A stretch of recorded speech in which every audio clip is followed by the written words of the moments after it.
So I'm Chrissy Wainwright. I'm a senior developer at 6 Feet Up. I'm talking about working remotely.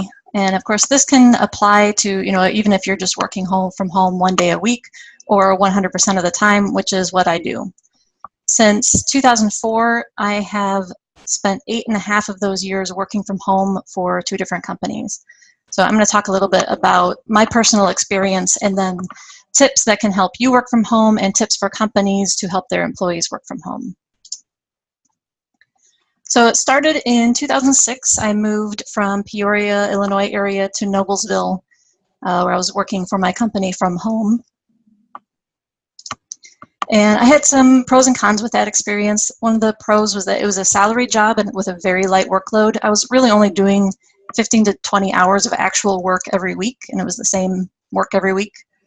They wanted me to visit the office once a month, and a trip to the home office was only about 3.5 hours. And gave me a chance to see everyone. Then also I would take a weekend and go visit my parents too, because they were only another hour west from there. The big con from that one was that there was little to no communication.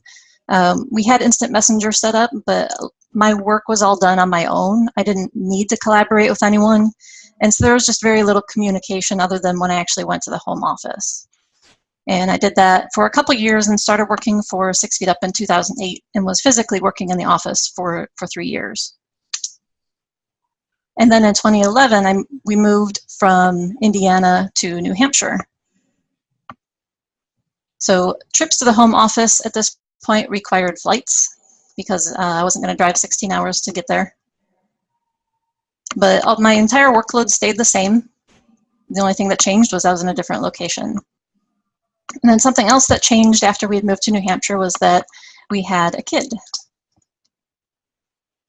So I was working from home while pregnant, which was awesome because, my coworkers didn't see me being emotional and I was able to go take a nap whenever I needed to.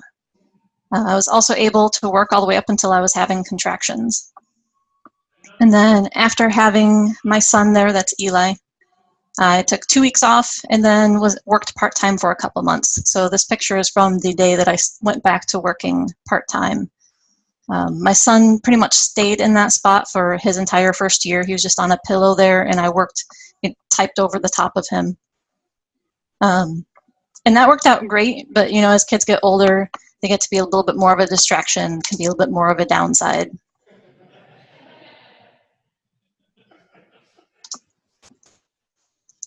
And then in 2015, we moved from New Hampshire to Arkansas. So at this point, a little bit closer to the home office. It's a 9-hour drive, so I still fly. And the big difference with this one was the time zone change, because now I'm in the central time zone. And I wasn't expecting that would be the most difficult thing to deal with, being an hour behind everyone else that I'm working with. But it's been helping us to make sure that we do put a time zone on everything whenever we say, oh, we're going to meet at 10 o'clock, this 10 o'clock Eastern. And then I can automatically switch it in my head that that's 9 o'clock for me.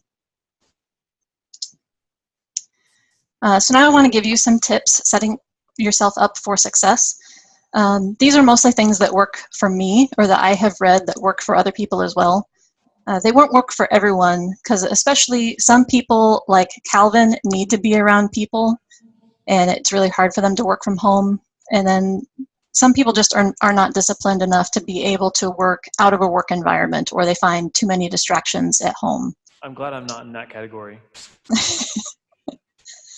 So the first tip is to set up a dedicated space.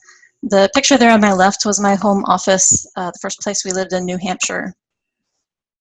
And then the second one there on the right is my current workspace, which you can see also doubles as a playroom just because my son, when he's home, he likes to be around me while I'm working, and so he just spends time in the room here. But the important thing is that you're setting up a space that is away from the rest of the house. It's not really a mix of rooms where it's not the living room, because that'd be difficult. Lots of distractions, or even sometimes it's hard to not go back to work when the computer's right there. It's easier when it's out off in another room.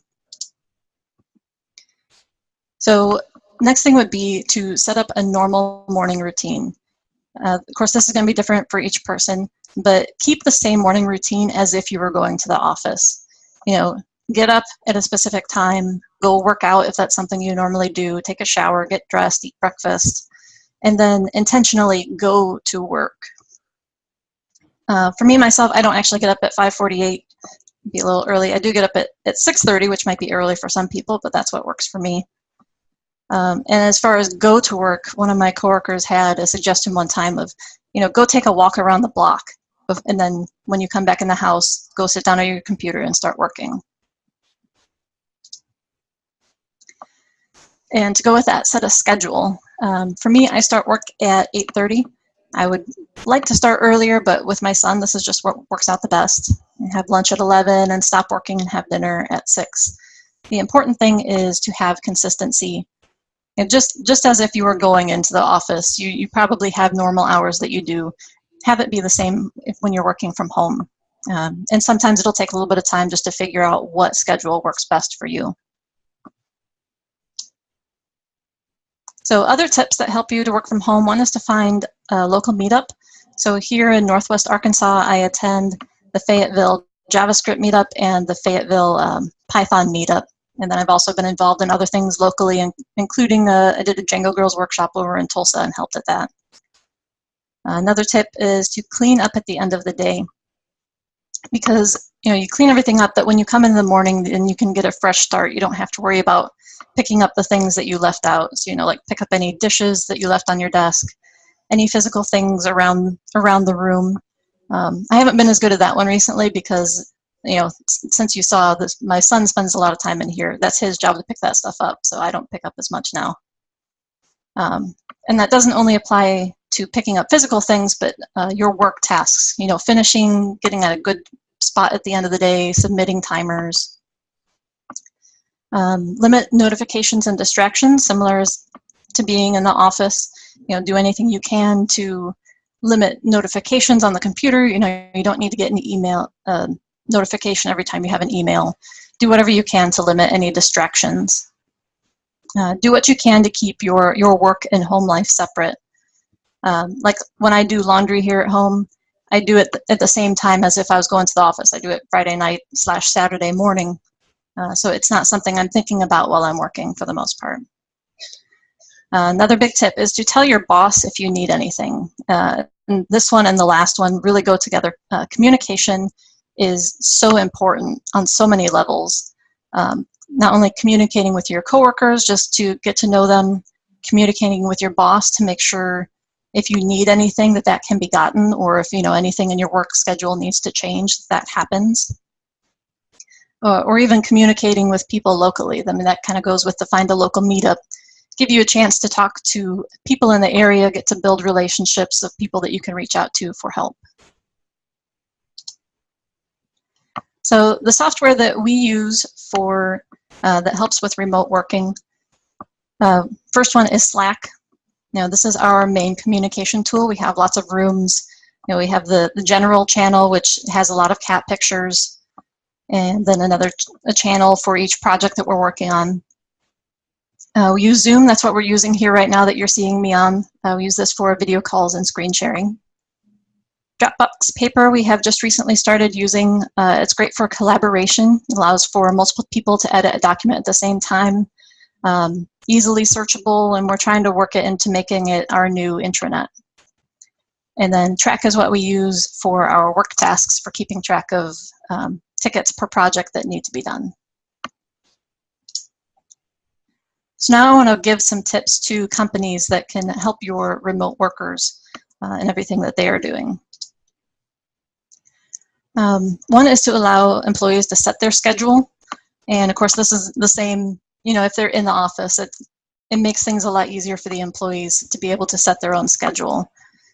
And, especially for remote workers being in a different time zone, don't force them to work the same hours that everyone else is working. Of course, there should be some overlap because some of that communication at the same time is necessary. But especially for me, like I said, I start at 8:30, that's 9:30 to you, and most people are already at work, but then I also work a little bit later as well. Another tip is to keep conversations online, especially if you're having a conversation in person that needs to involve someone that is not working in the office. We do what we can to keep those conversations in Slack to make sure that everyone's involved, or at least put the outcome of the conversation into Slack, just to make sure that everyone is aware if anything changed. And then the last tip is to bring in remote employees regularly. This is, really helpful. Another way to get to know each other. At 6 Feet Up, we have a regular event called a Ship It Day that we bring all the employees in, and then we work together on projects of our choice. Regular video meetings, and I say video specifically, not just audio, because the video is actually very helpful for those of us remote. It really helps us to get to know everyone that we are working with. I've actually worked with people for a couple years, and I'd never met them in person and forgot that I'd never met them in person because I was seeing them every day and picking up on their mannerisms and everything. So the meetings that we have at 6 Feet Up regularly, we have a daily meeting for developers. We have a weekly team meeting that involves everyone on the team, scheduled one-on-ones. So like this picture down here is from yesterday. On the top left, that's Anthony, and he works remotely from Florida.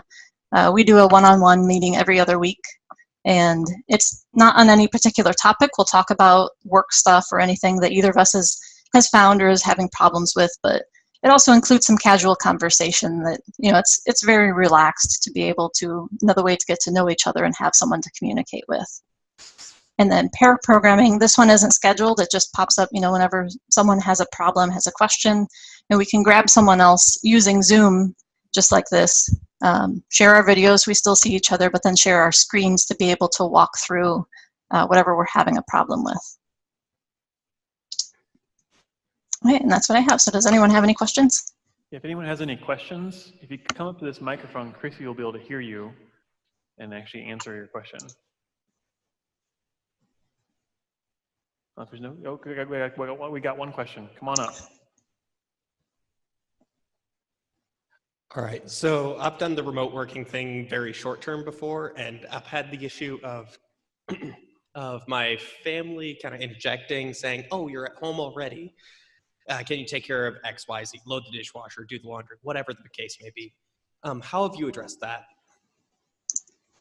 Part of the, setting up a dedicated space, I didn't mention, when setting that up, it was each time we had moved. So I specifically had a space, like, okay, this is the workspace, this is separate, and then make it clear with the family, okay, when I'm in here, I'm working, I'm not necessarily going to get to anything else right away.